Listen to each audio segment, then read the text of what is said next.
اب تقوی کتنا حاصل کیا جائے، کون سا پیمانہ ہے جو ضروری ہے؟ جو گناہ ہم چھوڑ سکتے ہیں وہ ہم چھوڑے، کم سے کم درجہ کیا ہے کہ جو ہم اختیار کر سکتے ہیں اس میں کمی نہ آنے دے، اس میں ڈنڈی نہ مارے، پھر آگے راستے بڑھتے چلے جائیں گے۔ ہمارے شیخ حضرت پیر حافظ الفقار احمد نقشبندی دامت برکاتہ العالیہ وہ تقوی کی کیا تعریف بیان فرماتے ہیں؟ فرماتے ہیں کہ زندگی ایسے گزارو کہ کل قیامت کے دن گریبان پکڑنے والا کوئی نہ ہو۔ یک زمانہ صحبت با اولیاء بہتر از 100 سالہ طاعت بے ریا۔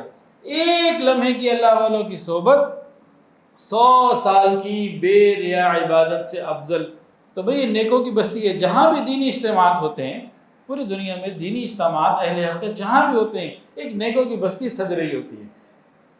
رائیوڈ میں سجتی ہے، جگہ جگہ سجتی ہے ماشاءاللہ۔ تو اب یہ جھنگ میں سج رہی ہے، تو بھئی اس کے لیے ہم ارادہ کریں اور کوشش کریں گے 3 دن وہاں پہ ہم لگائیں گے۔ اللہ تعالی ہمیں اس میں شامل ہونے کی اور دوسروں لوگوں کو بھی یہ میسج دیں۔ الحمدللہ وکفا وسلام علی عبادہ الذین اصطفی، اما بعد فاعوذ باللہ من الشیطان الرجیم، بسم اللہ الرحمن الرحیم۔ یا ایہا الذین آمنوا اتقوا اللہ وکونوا مع الصادقین، سبحان ربک رب العزت عما یصفون وسلام علی المرسلین والحمد للہ رب العالمین۔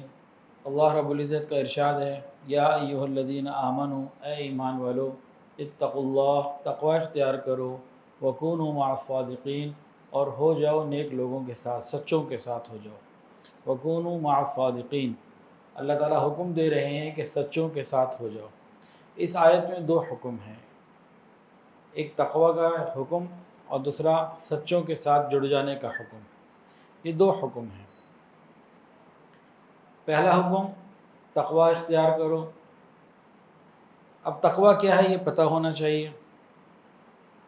تقوی کہتے ہیں گناہوں سے بچ کر زندگی گزارنے کو، اور تقوی کے مختلف درجات ہیں۔ تفصیلات میں جائیں تو بہت ہیں، اگر موٹے موٹے درجات کی بات کریں تو بڑے بڑے درجات وہ 3 ہیں۔ پہلا ہے تقوی کا جو سب سے پہلا بنیادی درجہ ہے ابتدائی، وہ ہے کفر اور شرک کو چھوڑ دینا۔ کفر اور شرک سے توبہ کر لینا، اس کو چھوڑ دینا، اس سے بچ جانا۔ اس درجے کا فائدہ کیا ہے کہ انسان ہمیشہ ہمیشہ کی جہنم سے بچ جاتا ہے۔ اگرچہ گناہوں کی وجہ سے ہو سکتا ہے کچھ عرصہ دنیا جہنم میں جلنا پڑے، لیکن کفر اور شرک سے اگر یہ بچ گیا تو بہرحال ہمیشہ ہمیشہ کی جہنم سے بچ گیا۔ تو یہ تقوی کا سب سے بیسک لیول ہے، اس سے نیچے تو کفر اور شرک ہی رہ گیا۔ دوسرا درجہ جو بہت بہتر ہے اس سے، وہ ہے گناہوں کو چھوڑ دینا۔ اس کو کہتے ہیں ترک معصیت۔ ترک معصیت وہ درجہ کہ جس میں انسان گناہوں کو چھوڑ دے۔ یہ درجہ بہت بڑا درجہ ہے، اور یہ جہنم کے اندر داخلے سے بچاؤ کا ذریعہ ہے، دخول فی النار سے۔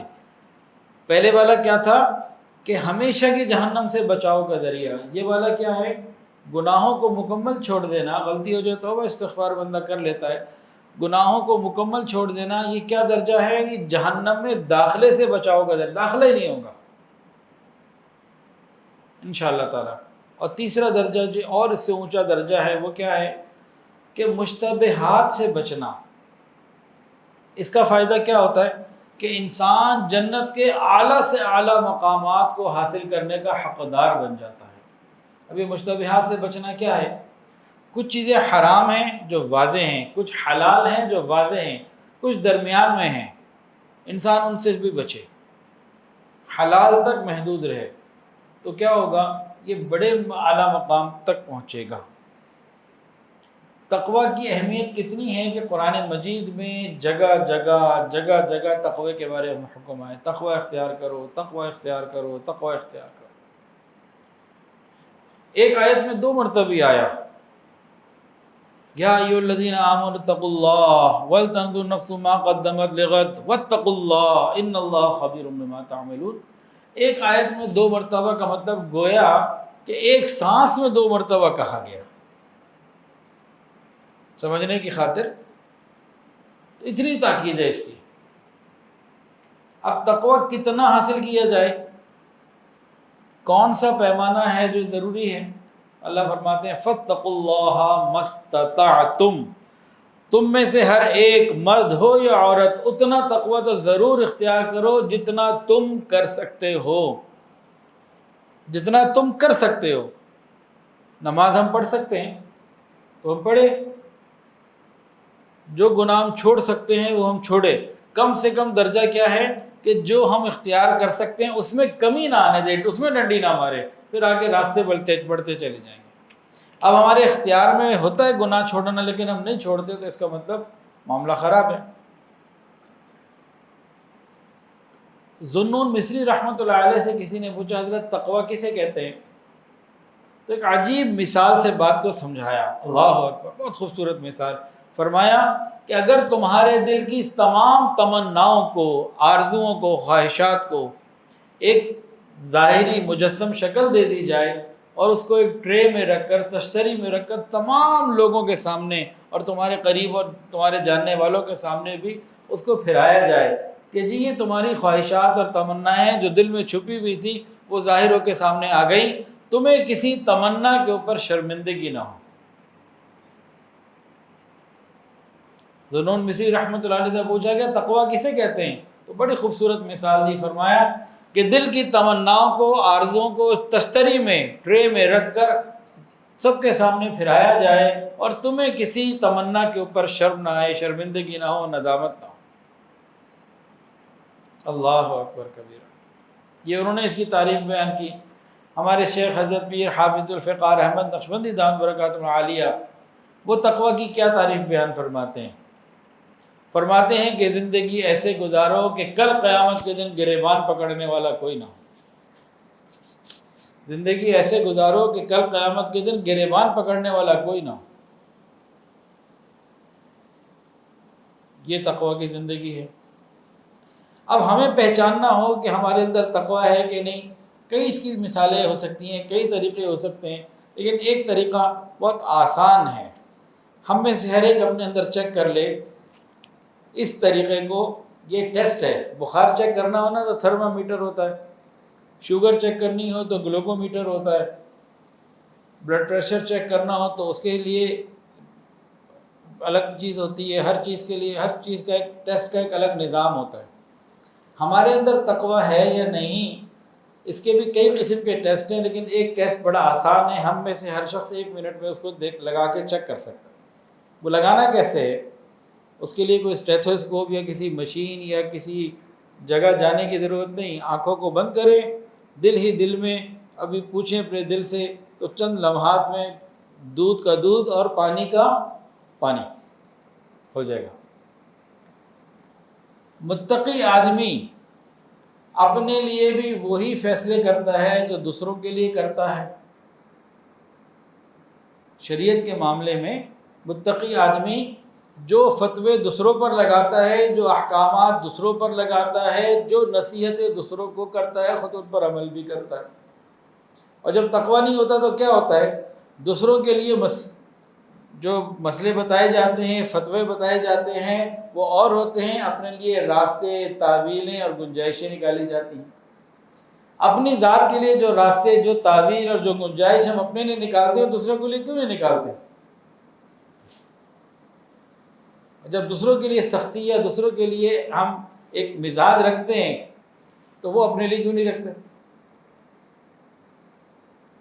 تو اگر ہم جو دوسروں کے لیے سوچتے ہیں وہی اپنا عمل بھی ہے پھر ہم متقی ہیں، اور اگر ہم اپنے لیے تو گنجائشیں نکالتے ہیں، راستے نکالتے ہیں اور دوسروں کو تکڑی پہ تولتے ہیں، اس کا مطلب ہے کہ گڑبڑ ہے، ابھی تقویٰ میں کمی ہے۔ ایک تو تقویٰ کی بات ہو گئی ایک اعتبار سے، دوسری بات یہ ہے اس تقویٰ پر انعام کیا ملتا ہے؟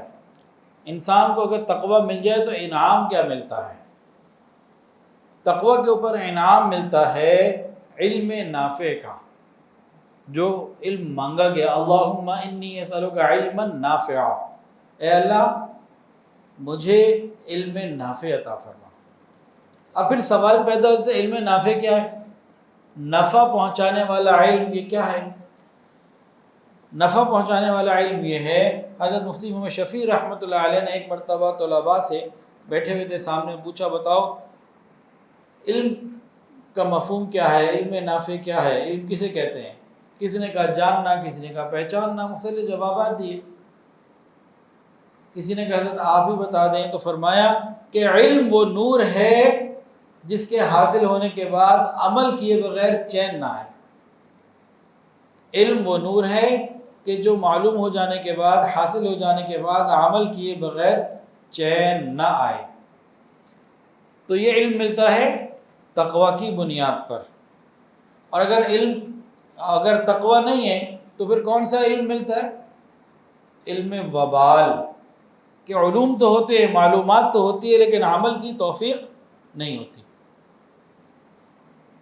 افرأیت من اتخذ الہہ ہوا واضلہ اللہ علی علم، اللہ فرماتے ہیں کیا دیکھا آپ نے اس شخص کو جس نے اپنی خواہشات کو اپنا معبود بنا لیا اور اللہ تعالیٰ نے علم کے باوجود اسے گمراہ کر دیا۔ علم کے باوجود گمراہی کی ایک آسان سادہ سی مثال ہمارے معاشرے میں کیا ہے؟ یہ سگریٹ پینا۔ ہر شخص جانتا ہے کہ سگریٹ پینا نقصان دہ ہے، بلکہ اب تو انہوں نے، پہلے تو سگریٹ کی ڈبی کے اوپر صرف تحریر لکھی ہوتی تھی کہ خبردار تمباکو نوشی صحت کے لیے نقصان دہ ہے، اب تو تصویر ایسی خوفناک بنا دی ہے کہ جو نہیں بھی پڑھ سکتا وہ دیکھ کے ہی بچے۔ لیکن سگریٹ کی سیل بڑھتی چلی جا رہی ہے، کم نہیں ہو رہی، اس کا استعمال بڑھتا چلا جا رہا ہے۔ یہ ہے علم کے باوجود گمراہی کی بڑی سادہ سی مثال، کہ ہر آدمی علم رکھتا ہے لیکن عمل نہیں۔ یہ علم وبال ہے۔ علم نافع کیا ہے؟ علم نافع یہ جو معلوم ہو گیا نقصان دہ، مجھے بچنا ہے، تو علم نافع ملتا ہے تقوی سے۔ یاد رکھیے تقوی اور علم دونوں کا چولی دامن کا ساتھ ہے۔ جتنا تقوی زیادہ ہوگا اتنا علم نافع زیادہ ہوگا، جتنا تقوی زیادہ ہوگا اتنا علم نافع زیادہ ہوگا۔ اس سے کوئی شخص یہ نہ ذہن میں رکھے کہ جی میرے پاس تقوی تو نہیں ہے لیکن علم میرے پاس بہت ہے، میں جناب بخاری شریف پڑھا بھی سکتا ہوں، پڑھ بھی سکتا ہوں، سب کچھ کرنے کے کام کر سکتا ہوں اور کر لیتا ہوں۔ تو ایسے بندے کا علاج یہ ہے، یہ بتایا جاتا ہے کہ دیکھو اگر تم گناہوں کے باوجود یہ اعمال کر رہے ہو، اگر تم متقی ہوتے تو اور اوپر ہوتے، اور اونچا مقام ہوتا، تم اپنا نقصان کر چکے ہو۔ عالم کون ہوتا ہے؟ عالم کسے کہتے ہیں؟ ایک سوال ہے، عالم کسے کہتے ہیں؟ عام زبان میں عام لوگوں کے اندر اس کا ترجمہ، اس کا جواب کیا ہوگا کہ بھئی جس نے دین کا علم حاصل کیا، یا یوں جواب کوئی دے گا جو ہر سوال کا جواب دینا جانتا ہو، جیسے شریعت کی ہر بات کا علم ہو، جواب بھی دینا جانتا ہو، یہ جواب ہوگا۔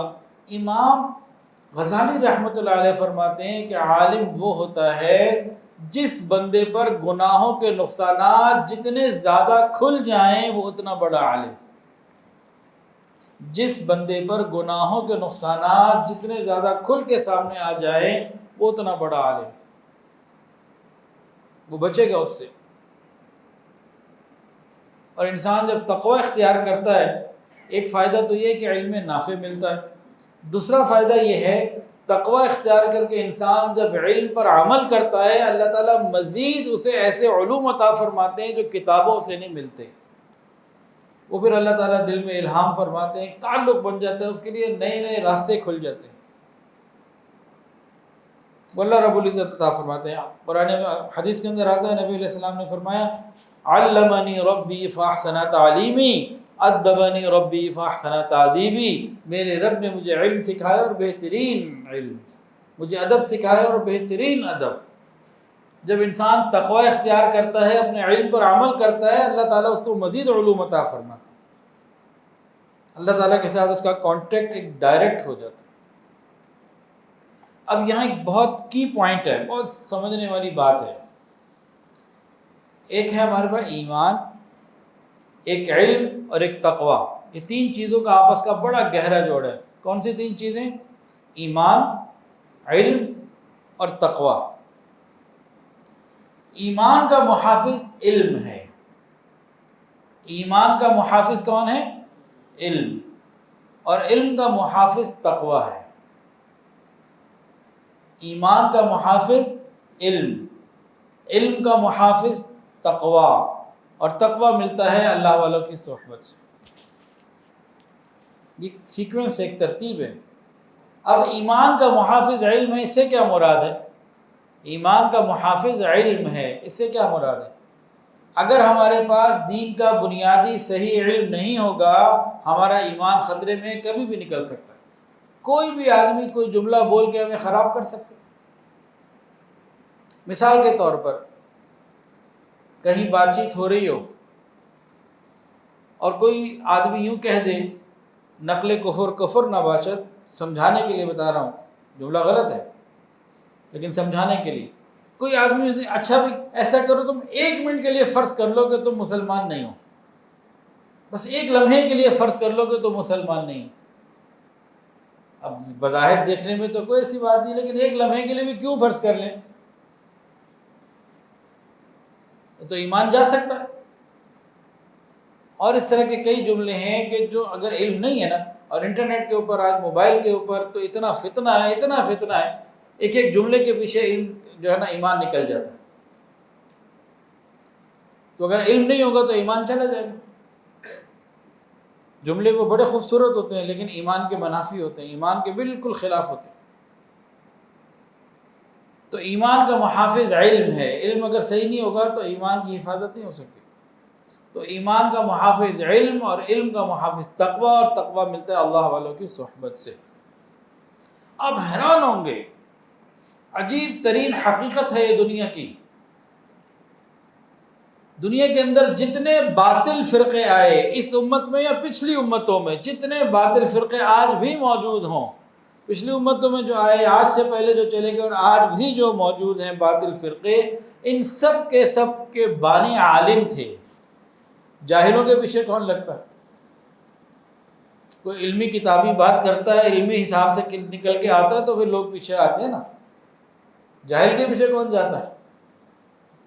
تو جتنے باطل فرقے ہیں، یہ علم، ان کے جو بانی ہیں یہ علم رکھتے تھے، لیکن وہ علم وبال تھا، معلومات ہوتی تھی، وہ تقویٰ نہیں تھا، وہ صحیح علم نہیں تھا، علمی کتابی باتیں تھیں بس، اور کچھ بھی نہیں، اس کا تقویٰ سے اور عمل سے کوئی تعلق نہیں تھا۔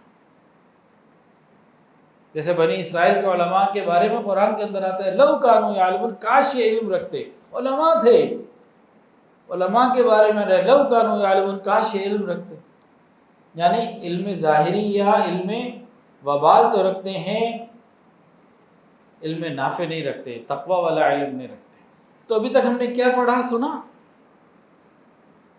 تو آیت پڑھی، یا ایھا الذین آمنوا اتقوا اللہ وکونوا مع الصادقین، اے ایمان والو تقوی اختیار کرو، پہلا حکم۔ دوسرا حکم، نیکوں کے سچوں کے ساتھ ہو جاؤ۔ اب تقوی کیا ہے؟ تقوی کے بارے میں تفصیلات آ گئی کہ اس کے درجات ہیں۔ کم سے کم تقوی یہ کہ شرک اور کفر سے بندہ بچے تو ہمیشہ کی جہنم سے تو بچے۔ پھر یہ ملے گا کیسے اور اس کے کیا فوائد ہیں، چند تھوڑی سی باتیں اس پر ہو گئی۔ اور اب جو آج کی محفل کا اصل موضوع ہے، اس آیت کا دوسرا حصہ ہے کہ تقوی جو اتنا اہم ہے یہ ملے گا کیسے؟ وَكُونُوا مَعَ الصَّادِقِينَ۔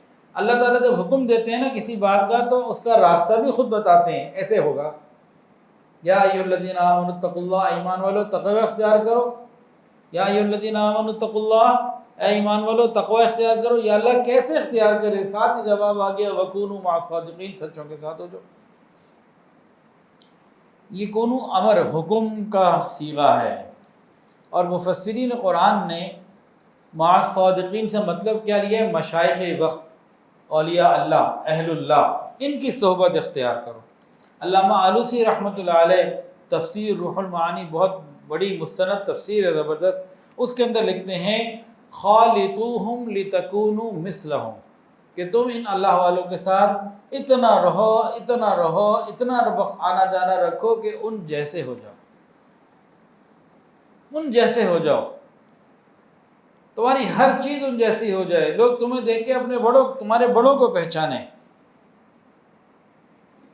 اور واقعی بات ایسی ہے، انسان کی طبیعت اللہ تعالیٰ نے بنائی ہی ایسی ہے کہ جن لوگوں کے ساتھ رہتا ہے ویسا بننا چاہتا ہے، جن کے ساتھ رہتا ہے ویسا بننا چاہتا ہے۔ آپ کسی کرکٹر کے ساتھ رہے تو کرکٹ کھیلنے کا دل کرے گا،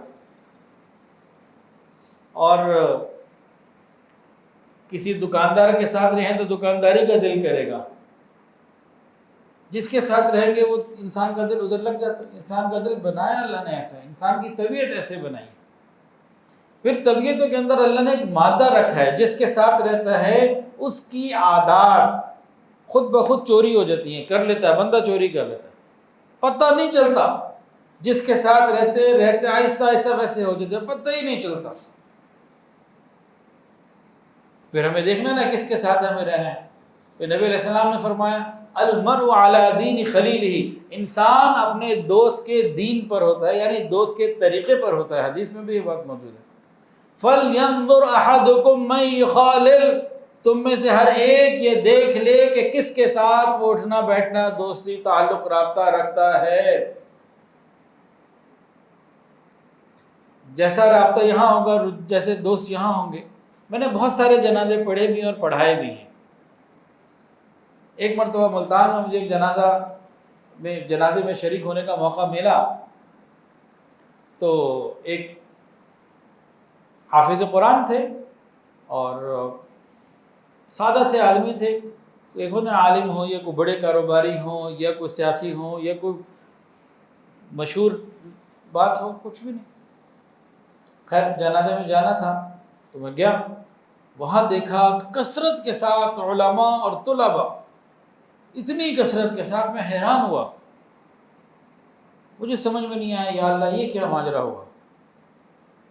تو معلوم یہ ہوا کہ انہوں نے اپنی زندگی علماء کے ساتھ، طلباء کے ساتھ، مدرسے کے بچوں کے ساتھ تعلق میں گزاری، بس ان سے محبت کرتے، ملتے، آتے جاتے، جناب اللہ نے انہی کو بھیج دیا جن سے محبت تھی ان کو جنازے میں۔ وہاں اس دن، اس بات کو 10 سال سے زیادہ ہو گئے، ایک بات جو ہے نا وہ اندازہ ہوا، ایک مشاہدہ ہوا کہ انسان دنیا میں جن لوگوں کے ساتھ، جیسے لوگوں کے ساتھ زندگی گزارتا ہے، عام طور سے جنازے میں ویسے ہی بندے اللہ اکٹھے کر دیتے۔ جنازے کو دیکھ کے پتہ لگ جاتا ہے کہ زندگی کا کن کے ساتھ گزاری تھی، کن سے تعلق تھا۔ بھئی کسی اداکار کا انتقال ہو تو جنازے میں پھر کون ہوں گے؟ اداکار ہی ہوں گے۔ کسی گانے بجانے والے کا ہوگا تو وہی ہوں گے۔ تو اس دن یہ مشاہدہ ہوا اور بڑا میں حیران ہوا۔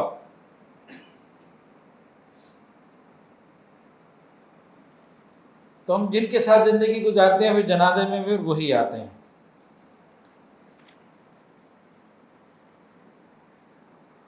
شیخ کے ساتھ تعلق کتنا ہونا چاہیے، نسبت کتنی ہونی چاہیے؟ کسی شاعر نے بڑے خوبصورت اشعار کہے، کسی شاعر نے بڑا خوبصورت شعر کہا، مجھے بڑا پسند ہے اور کئی مرتبہ الحمدللہ الحمدللہ۔ پہلے شعر سن لیں پھر اگلی بات بتاتا ہوں جس پہ شکر ادا کیا۔ کسی عارف نے کہا یہاں تک جذب کر لوں، یہاں تک جذب کر لوں کاش تیرے حسن کامل کو، یہاں تک جذب کر لوں کاش تیرے حسن کامل کو، تجھی کو سب پکار اٹھیں جدھر سے گزر جاؤں میں۔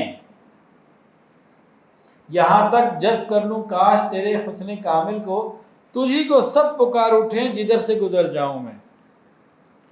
جہاں شیخ کے ساتھ اتنا تعلق، اتنی نسبت ہو جائے کہ دیکھتے ہی انسان کو مرید نظر نہ آئے، شیخ ہی نظر آئے۔ اب کئی مرتبہ مختلف مقامات پہ لوگ دیکھتے ہی پہچان لیتے ہیں، پوچھتے ہیں آپ حضرت پیر ذوالفقار صاحب کے مرید ہیں؟ میں کہتا ہوں جی الحمدللہ۔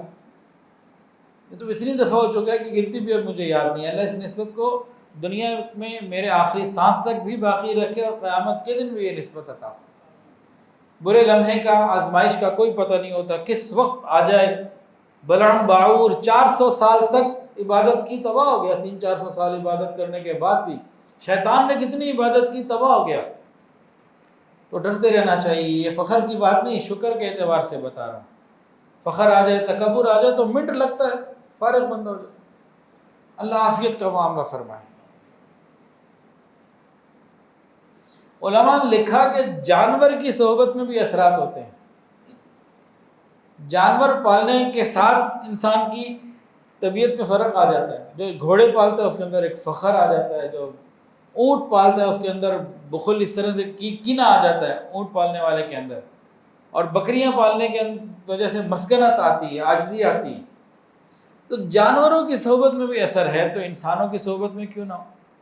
اب یہاں وہ نوجوان سمجھیں بات کو کہتے ہیں جی میں تو بڑا اچھا ہوں، میرے دوست برے، میں ان کے ساتھ شامل ہوتا ہوں، بیٹھتا ہوں، لیکن برائی میں شامل نہیں ہوتا، جاتا ہوں ٹھیک ہے، بیٹھتا ہوں، لیکن دیکھتا ہوں کچھ ہوں، لیکن ان کے ساتھ گناہوں میں برائیوں میں شامل تو نہیں ہوتا۔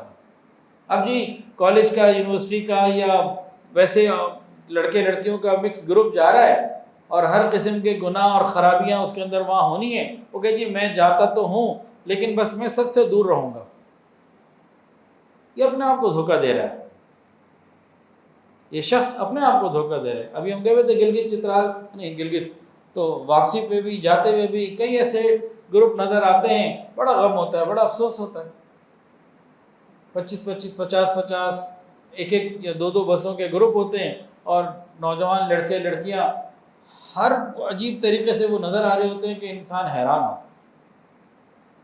حیا اور پاک دامنی مٹ چکی، پتہ نہیں کون سے ماں باپ ہیں جو بھیج دیتے۔ باقی ان ماں باپ سے پوچھا جائے تو وہ ہمیں سمجھائیں گے جی آپ پرانے دقیے نوسی لوگ ہیں، آپ کو کیا پتہ، وہ تو سمجھتے ہیں کہ ترقی اسی بے حیائی میں ہے، دماغ اتنے الٹ گئے ہیں۔ تو بہرحال جن کے ساتھ بندہ رہے گا ان جیسا ہو جائے گا۔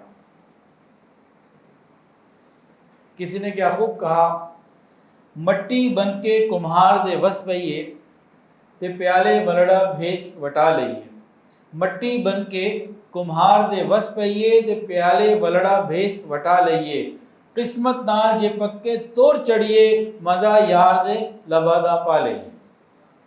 کہ انسان مٹی بن کر، ہم مٹی بن کر کسی کمہار کے ہاتھوں میں اپنے آپ کو دے دیں، جیسے مٹی کمہار کے ہاتھ میں آتی ہے تو اپنی مرضی سے اس کو وہ شیپ دیتا ہے، اس کا خیال رکھتا ہے، اور پھر اس کو بھٹی پہ بھی چڑھاتا ہے، اور جب بالکل وہ تیار ہو جاتا ہے تو پھر وہ اس کے اندر مشروب رکھ کے لوگوں کو دیے جاتے ہیں، وہ پھر محبوب کے لبوں تک پہنچتے ہیں۔ یہاں کیا مراد ہے کہ ہم اپنے آپ کو مٹی سمجھیں اور اپنے آپ کو کسی اللہ والے کے حوالے کر دیں، وہ جس طرح پھر ہمیں ڈھالتے چلے جائیں، ہم ڈھلتے چلے جائیں، پھر اللہ تعالیٰ اپنی معرفت کے جام، اپنی محبت کے جو مشروب ہیں وہ پلائیں گے۔ پودے کئی طرح کے ہوتے ہیں، کچھ پودے ہوتے ہیں خود رو، کہیں بھی نکل آتے ہیں، اور کچھ پودے ہوتے ہیں جن کا کوئی نگہبان ہوتا ہے، جسے مالی کہتے ہیں، وہ ان کا خیال رکھتا ہے، کاٹ چھانٹ بھی کرتا ہے۔ جو خود رو پودے ہوتے ہیں وہ دیکھنے میں اتنا دیزہ زیب اور خوبصورت بھی نہیں ہوتے، پھل بھی کم دیتے ہیں، اور جن کا کوئی مالی ہو، جن کی کٹائی کرنے والا، کاٹ چھانٹ کرنے والا ہو، تو وہ دیکھنے میں خوبصورت بھی ہوتے ہیں اور وہ پھل بھی زیادہ دیتے ہیں۔ تو ایسے ہی مالی کو شیخ کہتے ہیں۔ اب ہوتا کیا ہے، ہم اول تو بیعت نہیں ہوتے، ہو جاتے ہیں تو پھر معمولات نہیں کرتے، اور اگر معمولات کرتے بھی ہیں یا نہیں بھی کرتے تو شیخ کو اپنے حالات کی اطلاع نہیں کرتے، رابطہ نہیں رکھتے، اور جو رابطہ بھی رکھتے تو سرسری اور واجبی سا، بس میٹھی میٹھی باتیں۔ اس کی مثال ایسے ہے کہ ایک آدمی ڈاکٹر کے پاس جائے اور ڈاکٹر سے بڑی میٹھی میٹھی باتیں کر کے باہر آ جائے، اور باہر آ کے کہ میں نے تو ڈاکٹر کو اپنی بیماری بتائی نہیں، اور خوش ہو اس بات پہ، کیا کہیں گے، بیوقوف آدمی، اس نے فیس بھی دی، چل کے گیا بھی، ڈاکٹر نے وقت بھی دیا، اور میٹھی میٹھی باتیں کر کے آ گیا، اپنی پریشانیاں جو اندر مسئلہ تھا جسمانی وہ تو بتایا نہیں، تو علاج کیسے ہوگا؟ اب جو ہمارے اندر روحانی بیماریاں ہیں، اگر اس کا ہم اظہار نہیں کریں گے، اظہار ایسے لوگوں میں نہیں کرنا ہوتا، انسان علاج کے خاطر پوچھتا تو اس کو کیا کریں، اس کو کیا کریں، تو وہ بتانا پڑتا ہے۔ اللہ اکبر۔ مولانا روم رحمۃ اللہ علیہ کا ایک شعر ہے بہت مشہور، اور یہ واقعہ بہت دفعہ سنا اور سنایا گیا ہے۔ شعر کیا ہے، یک زمانہ صحبت با اولیاء بہتر از 100 سالہ طاعت بے ریا، یک زمانہ صحبت با اولیاء بہتر از 100 سالہ طاعت بے ریا، ایک لمحے کی اللہ والوں کی صحبت 100 سال کی بے ریا عبادت سے افضل۔ اس کا ترجمہ اردو میں، مفتی اعظم پاکستان حضرت مفتی محمد شفیع رحمۃ اللہ علیہ، حضرت شیخ الاسلام دامت برکاتہ العالیہ کے والد، دارالعلوم کراچی کے بانی مفتی محمد شفیع رحمۃ اللہ علیہ، جنہوں نے تفسیر قرآن لکھی ہے، معارف القرآن، بڑی مفید ہے، پڑھنی چاہیے، 8 جلدوں میں ہے۔ انہوں نے جب یہ شعر پڑھا تو حیران ہو گئے کہ یہ تو مولانا روم رحمۃ اللہ علیہ نے بہت ہی زیادہ کو مبالغہ کر دیا، لمبی چھوڑ دی، کہتے نا چھوڑ دی، لمبی لپیٹی، ایسے کہتے نا باتیں، تو کہنے کہ بہت زیادہ مبالغے کا کام۔ جب پریشان ہوئے تو پھر اپنے شیخ کے پاس آئے، ان کے شیخ کون تھے جی کو بتائے گا؟ حضرت مولانا اشرف علی تھانوی رحمۃ اللہ علیہ۔ جا کے کہا حضرت یہ جو انہوں نے جو ہے شعر کہا ہے مجھے سمجھ میں نہیں آ رہا، بہت زیادہ جو ہے نا افراد و تفرید سے کام لیتے ہیں، بعض مرتبہ شعراء یہی ہوا ہے کچھ۔ حضرت تھانوی رحمۃ اللہ علیہ جب اپنے مرید مفتی محمد شفیع رحمۃ اللہ علیہ کی یہ کیفیت دیکھی ہے، مسئلہ سمجھا، تو فرمایا کہ مفتی صاحب میں آپ کو پڑھ کے سنا دوں شعر؟ جی آپ سنا دیں۔ اب انہوں نے سنایا، یک زمانہ صحبت با اولیاء بہتر لکھ سالہ طاعت بے ریا۔ مفتی صاحب نے فرمایا تھا 100 سال ہضم نہیں ہو رہے تھے، آپ 1 لاکھ سال پہ چلے گئے۔ تو یہ کیا ہے؟ فرمایا کہ دیکھو انسان اگر 1 لاکھ سال پہ عبادت کر لے تو خاتمہ بالخیر کی کوئی گارنٹی ہے کہ نہیں؟ گارنٹی تو کوئی نہیں۔ پھر حضرت تھانوی رحمۃ نے فرمایا کہ نبی علیہ السلام نے بتایا ہم رجال لا یشقى جلیسہم، کہ اللہ تعالیٰ کے بعض بندے ایسے ہوتے ہیں کہ ان کی صحبت میں بیٹھنے والے بدبخت نہیں ہوتے۔ تو اللہ والوں کی صحبت کی یہ برکات ہیں، ایمان کی حفاظت بھی ہو جاتی ہے۔ اور صدیق اکبر رضی اللہ عنہ سے لے کے آج تک ایک بہت بڑی تعداد ہے جس کی گنتی انسانوں کے لیے گننا ناممکن ہے جنہوں نے صحبت سے فائدہ اٹھایا۔ صحابی کو صحابی کیوں کہتے ہیں؟ وہ مجاہد بھی تو تھے، وہ قاری بھی تو تھے، وہ عالم بھی تو تھے، وہ نمازی بھی تو تھے، وہ حاجی بھی تھے، وہ سخی بھی تھے، سارے کچھ تو تھے۔ اللہ تعالیٰ نے ان کے لیے صحابی کا لفظ ہی کیوں چنا؟ کیونکہ وہ صحبت سے تعلق رکھتا ہے۔ نبی علیہ السلام کی صحبت پانے والے صحابہ۔ حضرت قاضی ثناء اللہ پانی پتی رحمۃ اللہ علیہ، ان کی کتاب ہے تحفۃ الصالحین، اس میں انہوں نے لکھا ہے کہ بے شمار لوگوں کا جھوٹ پر متفق ہو جانا عقلاً ناممکن ہے، جبکہ ان تمام بے شمار لوگوں میں سے ہر ایک بندہ متقی ہو، ہر ایک بندہ پرہیزگار ہو۔ جو تقوی والا ہوتا ہے جھوٹ تو نہیں بولتا، چلو کوئی 1-2 بول بھی لیں تو سمجھ میں بندہ سوچ لے کہ شاید بول دیا ہو۔ تو فرماتے ہیں کہ متقی لوگوں کی بہت بڑی بے شمار تعداد نے اپنے قلم سے یہ لکھا ہے، اپنی کتابوں میں لکھا ہے کہ جب ہم مشائخ کی صحبت میں گئے اور بیٹھے، پس صحبت میں جاتے رہنے کی برکت سے ہمارے دلوں کے اندر ایک ایسی چیز پیدا ہو گئی جس نے ہمیں عمل کا جذبہ ہمارے اندر بھر دیا، اور غفلت دور ہوئی، عشق الہی میں اضافہ ہوا۔ یہ کون لکھتے ہیں؟ قاضی ثناء اللہ پانی پتی رحمۃ اللہ علیہ۔ انہوں نے ایک تفسیر لکھی تھی، اس تفسیر کا نام ہے تفسیر مظہری۔ حضرت مفتی شفیع صاحب رحمۃ اللہ علیہ نے جگہ جگہ تفسیر معارف القرآن میں تفسیر مظہری کا ریفرنس دیا ہے۔ یہ اپنے وقت کے قاضی بھی تھے، محدث بھی تھے، مفسر بھی تھے، اور شیخ بھی تھے، صوفی بھی تھے۔ تو بہت بڑے مقام کے بزرگ حضرت قاضی ثناء اللہ پانی پتی رحمۃ اللہ علیہ، وہ فرماتے ہیں کہ بے شمار متقی لوگوں کی جماعت نے اپنے قلم سے لکھا ہے کہ جب ہم اللہ والوں کی صحبت میں گئے ہیں، وہاں بیٹھے رہنے سے، بار بار آتے جاتے رہنے سے ہمارے دل کے اندر ایک ایسا جذبہ پیدا ہوا جس نے عمل پہ بیدار کیا، عشق الہی کی آگ ہمارے اندر بھڑکائی۔ یہ تعلق جو ہے نا یہ دل کا دل سے ہوتا ہے، یہ واٹس ایپ سے، یہ یوٹیوب سے، یہ فیس بک سے، یہ اور چیزوں سے نہیں ملتا۔ کچھ چیزیں ہیں جو سینہ بسینہ ہی منتقل ہوتی ہیں۔ اس کی ایک مثال اور سمجھیں، دیکھیں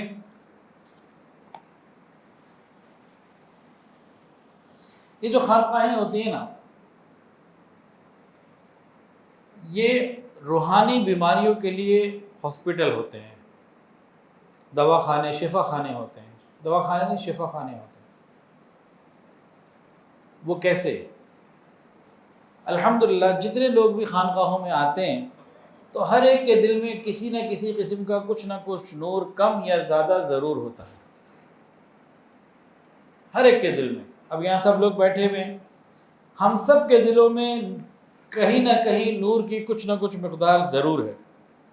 اب کسی کے اندر تقویٰ کا نور زیادہ ہوگا، کسی کے اندر سچائی کا نور ہوگا، کسی کے اندر رات کی تہجد کی پابندی کا نور ہوگا، کسی کے اندر معاملات کی صفائی کا نور ہوگا، کسی کے اندر اخلاق کا نور ہوگا، مزاج کی نرمی کا نور ہوگا، کسی کے اندر نماز کا نور ہوگا، کسی کے اندر تلاوت قرآن پاک کا نور ہوگا، کسی کے اندر ذکر مراقبے کا نور ہوگا۔ تو یہ مختلف قسم کے انوارات ہیں، ہر چیز کی اپنی برکات ہیں۔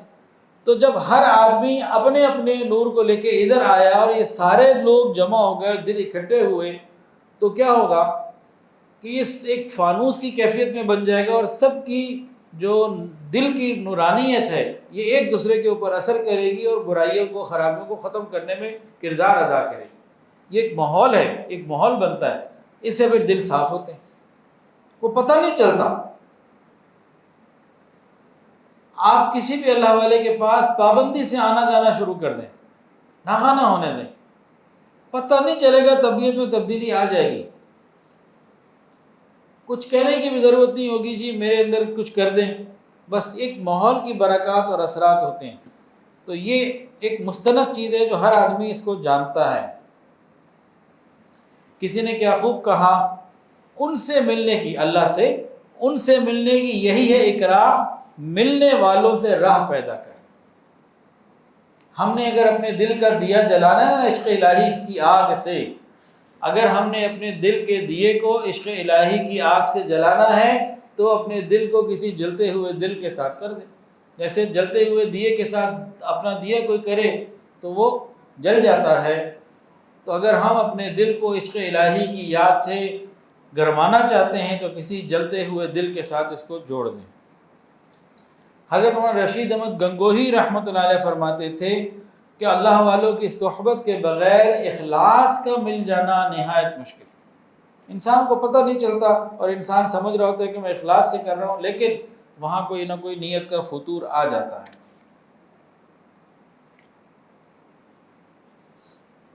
نظر کی تاثیر ہم سب مانتے ہیں، حسد کی نظر، بری نظر، کہتے ہیں حضرت دعا کریں، کچھ پڑھنے کو بتائیں، نظر لگ گئی ہے، یہ نظر کا لگ جانا حق ہے، حدیث کے اندر آتا ہے العین حق۔ تو جس طرح کسی کی بری نظر لگ جاتی ہے، اسی طرح اللہ والوں کی اچھی نظر بھی لگ جاتی ہے، اس کے بھی اثرات ہوتے ہیں۔ ہر چیز کی ضد ہوتی ہے نا، اللہ تعالیٰ نے جوڑا جوڑا پیدا کیا، تو اگر بری نظر لگ سکتی ہے تو اچھی نظر کیوں نہیں لگ سکتی؟ جب بری نظر مانتے ہیں اور لگتی ہے تو اچھی کیوں نہیں لگ سکتی؟ بھائی جس نظر میں حسد ہے، غصہ ہے، بغض ہے اور پتہ نہیں کیا ہے وہ لگ گئی، تو اللہ والوں کی وہ نظر جس میں محبت ہو، خیر خواہی ہو، تو وہ کیوں نہیں لگی؟ کسی نے کیا خوب کہا، نگاہ ولی میں وہ تاثیر دیکھی، نگاہ ولی میں وہ تاثیر دیکھی، بدلتی ہزاروں کی تقدیر دیکھی۔ یہ نگاہ کیا ہے؟ یہ بعض مرتبہ کافر کو مومن بنا دیتی ہے، فاسق کو نیک بنا دیتی ہے اور جاہل کو عالم بنا دیتی ہے، بلکہ بعض مشائخ نے تو یہاں تک لکھا کتے کو انسان بھی بنا دیتی ہے۔ اب اسے کو فتویٰ نہ لگا دے، یہاں سے مراد اصحاب کہف کا کتا جس نے جنت میں جانا ہے، اس کو اللہ والوں کی صحبت ہی ملی تھی، نمازیں تو اس نے کوئی نہیں پڑھی تھی۔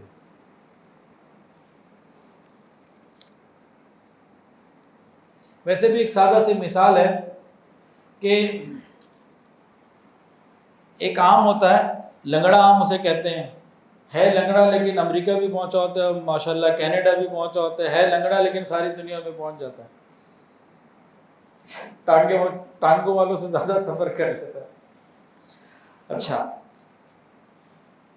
کسان کیا کرتے ہیں، ایک ہوتا ہے آم دیسی اور ایک لنگڑا، وہ دیسی آم کی جو گرافٹنگ ہے نا وہ لنگڑے آم کے ساتھ کر دیتے ہیں۔ اس سے کیا ہوتا ہے، دیسی آم کی کوالٹی اور کوانٹٹی دونوں اوپر ہو جاتی ہے، بہتر ہو جاتی ہے، اس کے ساتھ اس کو جوڑ دیتے ہیں۔ اور اگر وہ یہ نہ کریں، خالی دیسی آم الگ رہے تو اس کی کوالٹی بھی کم ہوتی ہے اور کوانٹٹی بھی کم ہوتی ہے۔ جب ایک لنگڑے آم کی صحبت سے دیسی آم کو فائدہ پہنچ سکتا ہے تو پھر انسان کو دوسرے انسان سے، اچھے انسان سے فائدہ کیوں نہیں پہنچ سکتا؟ حضرت تھانوی رحمۃ اللہ علیہ کو ایک شخص نے خط لکھا کہ حضرت غصہ بہت ہے میرے مزاج میں، کیا کروں؟ فرمایا کہ وہ دکاندار ہے، 40 دن روزانہ اس کے پاس جایا کرو، تھوڑی دیر بیٹھا کرو، وہاں جا کے بیٹھ جایا کرو. کہا شیخ نے کہا ہے میں تھوڑی دیر کے لیے روز آ جایا کرو. یہ جانے لگے, سمجھ میں کچھ نہیں آیا. میں کہہ رہا ہوں کہ مجھے غصہ زیادہ آتا ہے, اور کہتے ہیں نہیں فلانے بندے کے پاس جا کے روز ملو, وہ بھی اس کی دکان پہ, کو مسجد بھیجتے مدرسے بھیجتے کو چلہ کٹواتے, دکان پہ جا کے بیٹھ جاؤ, تھوڑی دیر اس کے ساتھ بیٹھے گا. اور روز 40 دن تک مسلسل جانا ہے. خیر آج کل کے تو مرید تھے نہیں, وہ حکمتیں پوچھتے, علت پوچھتے, یہ کیوں, لاجک کیا ہے, فلاں کیا ہے, میں تو مصروف ہوں, میرے پاس تو فرصت نہیں, کوئی اور آسان حل نہیں مل سکتا, اس کے بغیر نہیں ہو سکتا, بس آپ دعا کر دیں مسئلہ حل ہو جائے. آج کل تو یہی ہے نا, بس آپ دعا کر دیں ساری, میں نے کچھ نہیں کرنا, جو کرنا ہے آپ کر دیں بس. آج کل بڑی تعداد اسی قسم کی ہے. اچھا جی, وہ اللہ کا نام لے کے 40 دن وہاں گئے. 40 دن کے بعد خط لکھا اپنے شیخ کو, حضرت تھانوی رحمۃ اللہ علیہ کو, حضرت بات یہ ہے کہ آپ نے حکم دیا, سمجھ میں نہیں آیا تھا, لیکن تعمیل کے لیے روز میں وہاں جاتا رہا, اور ناغہ نہیں کی 40 دن گیا, اور میری طبیعت کے اندر تحمل مزاجی آ چکی ہے, وہ غصے کی وہ کیفیت کنٹرول ہو چکی ہے. تو جو مجھے پریشانی تھی ہے, جو مرض تھا وہ تو دور ہو گیا, لیکن وجہ سمجھ میں نہیں آئی, یہ کیا ہوا, یہ کیسے ہوا. اس نے خط لکھ کے پوچھا. حضرت تھانوی رحمۃ نے جواب دیا کہ وہ جن کے پاس تمہیں بھیجا تھا متقی اور نیک آدمی ہیں اور تحمل مزاج ہیں. تم ایک تحمل مزاج آدمی کی صحبت میں 40 دن روز جاتے رہے ہو, تو اس مزاج کا اثر تمہارے اندر آ گیا. حالانکہ وہ کوئی شیخ نہیں تھے, بس ایک تحمل مزاج متقی آدمی تھے. تو اتنے بھی اس کے اثرات ہوتے ہیں. اچھا, پرانے زمانے میں مشائخ آملے کی مثال دیتے تھے. آملے دیکھے جی کسی نے؟ آملے کا مربع بھی کھایا؟ آپ نے کھایا؟ مزے کا ہوتا نہیں, مزے کا نہیں ہوتا. ان کو مزے کا لگ رہا ہے, آپ کو نہیں لگ رہا, کیسے فیصلہ کریں؟ یہ تو اپنی اپنی پسند کی بات ہے نا. اچھا, بعض مشائخ پرانے زمانے میں آملے سے مثال دیتے تھے. آملے کی مثال اس طریقے سے کہ آملے رکھے ہوئے تھے کچھ, تو ایک حکیم آیا, اس نے پوچھا ان آملوں سے کہ بھئی تم میں سے کوئی ہے جو مجاہدے کے لیے, مشقت کے لیے تیار ہو؟ تو کچھ تیار ہو گئے کہ جی ہم تیار ہیں, جو کیجئے ہمارے ساتھ. حکیم نے کہا تھا بھئی جو مشقت مجاہدے کے لیے تیار ہوگا اس کی قیمت بڑھ جائے گی. تو کچھ تیار ہو گئے. حکیم نے ان کو لیا اور سب سے پہلے تو ان کو سوئیاں چبھوئی, اندر سے مادہ نکالا, اور اس کے بعد پھر ان کو جو جناب علی کھولتے ہوئے تیل میں ڈال دیا, ابال دیا, گرم کر دیا, تیار کر لیا پانی یا تیل میں. جب پوری طرح وہ اس میں نرم ہو گئے, سختی ہر قسم کی ختم ہو گئی, تیار ہو گئے, اس کے بعد شیرے میں ڈال دیا, میٹھے شیرے میں. پھر اس کے بعد چاندی کا ورق لگایا اور ایک ایسی جگہ پہ رکھا جو صاف ستھری بڑی جگہ تھی, اچھے ڈسپلے میں رکھا, اور پھر اس کو بہت زیادہ قیمت کے اوپر ان لوگوں کو دیا جو دل کی تقویت اور دماغ کی تقویت کے لیے حکیم کے پاس آتے تھے. تو یہ وہ عاملے تھے جنہوں نے اپنے آپ کو ریاضت کے لیے, مجاہدے کے لیے پیش کیا. سوئیاں چبوئی گئیں اور ان کو ابال دیا گیا, جوش دیا گیا, سختی ختم کر کے نرمی, پھر اس کے بعد شیرے میں ڈالا گیا, چاندی کا ورق لگا کے ڈسپلے لگایا گیا, اور پھر یہ دل اور دماغ کو قوت دینے کے لیے قیمتی ہو کے, مہنگا ہو کے بکا. تو کچھ عاملے تو ایسے تھے, کچھ اور عاملے بھی تھے. مگر ہم نے نہیں پریشانی اٹھانی, ہمارے پاس سوئیاں چبھو گے, ہمیں ریاضت کی بھٹی پہ ڈالو گے, نہیں ہمیں نہیں کرنا. ان کو چھوڑ دیا, وہ بڑے بڑے سوکھ گئے. جب سوکھ گئے تو ان سب کو اٹھایا, اس کے بعد کو چکی میں پیسنا تو پڑا, اور پیسنے کے بعد اس کو نا صفوف بنا لیا, پاؤڈر بنا لیا, اور اس کی چھوٹی چھوٹی پڑیاں بنا لی اور ایک سائڈ پہ نیچے کہیں ڈال دی. اب کوئی آتا حکیم صاحب پیٹ خراب ہو, میں نے کہ پیٹ قبض ہوا ہے اور حال مشکل ہے تو کچھ دے دیں. وہ کہتے یار 1 روپیہ دے دے, 4 آنے دے دے, 8 آنے, یہ تو پڑیا لے جا بھائی, پھاگ لے, تیرا پخانہ باہر نکل جائے گا. تو جس نے اپنے آپ کو مجاہدے کے لیے پیش کیا, قیمتی ہوا, دل دماغ کی قوت کے لیے استعمال کیا گیا، اور جس نے مجاہدے کے لیے پیشنا کیا، پسنا تو پڑا اس کو، لیکن اس کے بعد یہ پخانہ دھکیلنے کے کام آیا۔ تو مثال دے کے فرماتے تھے مشائخ کہ دیکھو دو طرح کے لوگ ہوتے ہیں، ایک وہ جو ذکر کی، مراقبے کی، ریاضت کی، اتباع سنت کی بھٹی میں آتے ہیں، گناہوں سے بچنے کے لیے آتے ہیں، محنت کر لیتے ہیں، قیمتی بن جاتے ہیں، پھر وقت کے امیر لوگ، بڑے بڑے لوگ، بادشاہ ان کی جوتیاں اٹھاتے ہیں، ان کو دیکھنا، ان سے ملنا، ان کو ہاتھ لگانا، ان کے ساتھ بیٹھنا، اپنے لیے فخر محسوس کرتے ہیں۔ کئی دفعہ ایسا ہوتا ہے ہم جاتے ہیں کہیں پہ، وہ جی 30 سال پہلے حضرت ہمارے ساتھ ہمارے ہاں آئے تھے، 20 سال پہلے آئے تھے۔ اب کئی گھروں میں میرا جانا ہوتا ہے، بتاتے ہیں جی حضرت مرشد عالم مولانا غلام حبیب رحمت، جن کے انتقال کو 1989 میں غالباً ہوا تھا، 35 سال تقریباً انتقال ہو گئے جی، وہ ہمارے گھر آئے تھے۔ یا کسی کوئی کہتا ہے میں ان سے ملا تھا، مصافحہ ہوا تھا، یاد رکھتے 40 سال بعد بھی نہیں بھولتے لوگ۔ قیمتی بن گیا نا بندہ۔ اور جو محنت نہیں کرتے وہ پھر دنیا کی چکی میں پس رہے ہوتے ہیں، کوئی قیمت بھی نہیں ہوتی، اور پھر وہ دنیا کے کاموں کے میں ہی دھکیلے جا رہے ہوتے ہیں۔ اب ہمیں کیا کرنا ہے؟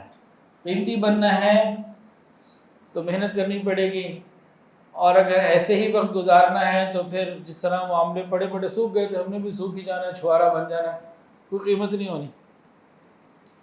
تو قیمتی بننے اور بنانے کے لیے کچھ کام کرنے ہوں گے۔ الحمدللہ جنگ کا اجتماع پھر آ رہا ہے، جنگ کا اجتماع آ رہا ہے الحمدللہ 25، 26 اور 27 اکتوبر، 25، 26، 27، 3 دن کے لیے ہوتا ہے صرف۔ تو اس میں الحمدللہ حضرت جی بھی موجود ہوں گے، صاحبزادگان بھی ہوں گے، اور دنیا کے مختلف ممالک سے اور پاکستان کے دور دراز علاقوں سے بہت سارے مشائخ موجود ہوتے ہیں، حضرت کے خلفاء ماشاءاللہ سینکڑوں کی تعداد میں ہیں الحمدللہ، وہ موجود ہوتے ہیں، اور کتنے لوگ توبہ کی طلب لے کے، توبہ کی نیت کے ساتھ آتے ہیں کہ ہم اپنی زندگی کو تبدیل کریں گے، اور ہوتی ہے تبدیل۔ تو ایک نیکوں کی بستی سجتی ہے، تو اس کے لیے ہم لوگ تیاری کریں، ارادہ کریں۔ دنیا کے تقاضے ختم نہیں ہوتے، دنیا کے تقاضے ختم نہیں ہوتے۔ کل پرسوں جمعہ جب میں نے پڑھایا تو جناب علی، پرسوں جب جمعہ تھا تو ایک حدیث اس میں سے گزری نماز جمعہ کے حوالے سے، کہ حضرت علی نے فرمایا رضی اللہ تعالیٰ عنہ کہ نماز جمعہ کے وقت جو شیطان ہے نا، یہ غفلت اور مصروفیت کے پھندے پھینکتے ہیں، اور کسی کو غافل کر کے، کسی کو دنیا کے کام کاروبار میں مصروف کر کے مسجد جانے سے روکتے ہیں، تو اس کے جال ہیں۔ اب اسی طرح ہمارے اوپر بھی جال بے شمار آتے ہیں، اور اس 3 دن کے لیے کتنے ہی رکاوٹ اور مصروفیت کے بہانے اور فلاں فلاں ہمارے اوپر رہتے ہیں، ان سب کو توڑنا ہے، اور انشاءاللہ ارادہ کریں ہم سب جائیں گے۔ تو ہمارے یہاں سے جو ترتیب ہے وہ ریحان بھائی ہمیشہ اس کے امیر ہوتے ہیں، یہ تفصیل بتا دیں گے۔ تو جمعرات کے دن انشاءاللہ روانگی ہوگی، تو زیادہ سے زیادہ لوگ نہ لکھوائیں۔ مستورات جا سکتی ہیں، عورتیں جا سکتی ہیں، لیکن محرم کے ساتھ، بغیر محرم کے کوئی نہیں۔ اب پیسے کتنے ہیں، سامان کیا لے جانا ہے، وہ سب آپ، اور 3 دن وہاں جب جانا ہے تو وہاں کے بیانات میں اور وہاں جو بھی ترتیب ہوگی اس کے مطابق وقت گزارنا ہے، تاکہ ہم مکمل بھرپور روحانیت سے بھرے ہوئے واپس آئیں۔ جس وقت ہم گاڑی میں بیٹھیں سفر کے لیے روانہ ہوں، اس وقت قلب کی کیفیات کو، دل کی کیفیات کو غور کریں، اور جب 3 دن بعد وہاں سے واپس آ رہے ہوں گے تو غور کیجیے گا، انشاءاللہ بہترین بھرپور بھرا ہوا پائیں گے۔ بس ایک شرط ہے، وہاں پیالہ ایسے رکھنا ہے، ایسے الٹا رکھ دیں گے تو مشکل ہو جائے گی نا، بارش ہو رہی ہے اور پیالہ ایسے ہو تو بھر جائے گا، ایسے ہو جائے تو نہیں بھرے گا، تو اس پیالے کو ٹھیک رکھنا ہے۔ تو باقی اللہ تعالیٰ کی طرف سے رحمتیں، انوارات، برکات، فیوزات بے شمار وہاں نزول ہوتا ہے۔ اور ہاں، بنی اسرائیل کے ایک شخص کا واقعہ آپ نے سنا ہوگا، بارہا ہر ایک کو ماشاءاللہ یاد ہوگا، 99 بندوں کا قاتل، 99۔ کسی سے پوچھا میری توبہ کیسے قبول ہوگی؟ تیری کہاں قبول؟ تلوار نکالی، سینچری پوری، چل بھائی 100 پورے۔ جب میری توبہ ہی قبول نہیں، تو بھی چل بھائی، تیرا کی کام ہے؟ اب جناب پھر احساس پیدا ہو چکا تھا، ہائے میرا کیا بنے گا۔ یہ احساس ہے اصل چیز، ایک اور کے پاس گیا، جی میرا کیا بنے گا؟ اس نے کہا بھائی میں تو علم نہیں رکھتا ہوں، لیکن فلانی بستی میں نیک لوگ ہیں، علماء ہیں، ادھر چلے جاؤ، ان سے مسئلہ جا کے پوچھو، وہ تمہیں کچھ شاید بتا دیں، مجھے تو نہیں پتا، تم ادھر چلے جاؤ۔ اس کے اندر ایک احساس تھا، 100 بندوں کا قاتل ہے، لیکن اس احساس کے ساتھ، ندامت کے ساتھ، تڑپ کے ساتھ اس نے کہا اچھا میں سفر کر کے جاؤں تو صحیح وہاں۔ اب یہ نیکوں کی بستی کی طرف گیا، راستے میں موت آ گئی، انتقال ہو گیا۔ اب دونوں طرف کے فرشتے، جنت لے جانے والے بھی، جہنم لے جانے والے بھی، دونوں لڑے، ہم نے لے کے جانا، یہ ہمارا شکار ہے۔ جنتی کہیں جنت پہ جائے گا، دلیل کیا ہے بھائی؟ توبہ کے لیے جا رہا تھا۔ جہنم والے نے کو یہ کوئی دلیل ہے؟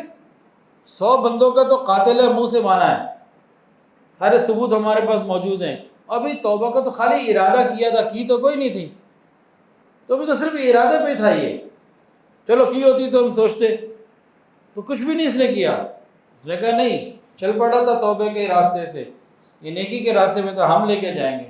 اب دونوں کے اندر جناب مکالمہ ہوا، اچھا کیا کریں، چلو اللہ سے پوچھتے ہیں۔ اللہ رب العزت کے دربار میں جانا ہوا، اللہ پاک تو کریم ہے، ہر بات کو خود ہی جانتے ہیں، اور موت بھی اس کو اللہ ہی نے دی، اور جس ٹکڑے پر آئی، جس زمین کے جس انچ کے اوپر آئی نا، جس جگہ پر، وہ بھی اللہ ہی کے فضل سے اور اللہ کے حکم سے ہی تھی۔ اللہ پاک نے کہا جاؤ بھی جا کے زمین ناپو۔ دیکھو جہاں سے چلا تھا اور جہاں موت آئی تھی اس کا پوائنٹ دیکھو، جہاں اس کی ڈیڈ باڈی تم نے دیکھی ہے وہاں سے کون سا مقام قریب ہے؟ اگر تو جہاں سے چلا تھا وہ قریب ہے تو جہنم والے لے جائیں، جہاں جانا تھا وہ اگر قریب ہے تو جنت والے لے جائیں۔ اللہ تو سب کچھ جانتے تھے،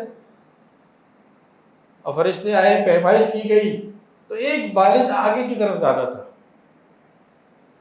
پتہ نہیں شاید مرتبہ کروٹ ہی لے لی ہو، اللہ نے دلا دی ہو، وہ جو بھی کچھ ہوا ہو، خلاصہ یہ کہ ایک بالش وہ آگے تھا۔